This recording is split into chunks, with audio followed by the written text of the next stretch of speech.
કરવાની છે અને સાથોસાથ કોળી સમાજના યુવાનોને હાકલ કરું છું કે આપણે સૌએ વ્યસન મુક્ત થવાની જરૂર છે, શિક્ષિત બનવાની જરૂર છે, જે આગેવાનોના નેતૃત્વમાં આપણે સૌએ આગળ વધવાની જરૂર છે ને જે બંધારણની સ્થાપના આ મહાનુભાવે કરી છે ત્યારે હું પણ આજે દાહોદ જિલ્લામાંથી શીખીને જાઉં છું અને સૌરાષ્ટ્રમાં પણ આનું અમે અમલીકરણ કરશું મિત્રો।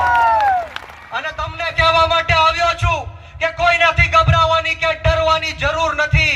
અહીંયા બેઠેલો એક કોળી સમાજનો નેતા અને એક કોળી સમાજનો આગેવાન કોળી સમાજના હક અધિકાર અને ન્યાય માટે, કોળી સમાજના બાળકોના ભવિષ્ય માટે મોતને મુઠ્ઠીમાં લઈને ફરવા વાળો નેતા છે। મોતનું કફન બાંધીને અમે નીકળ્યા છીએ। ત્યારે મારી છેલ્લી વાત કહીને મારી વાણીને વિરામ આપીશ, મારા સમયનું દાન આપીશ। જ્યારે મારો કોળી સમાજ એટલી મોટી સંખ્યામાં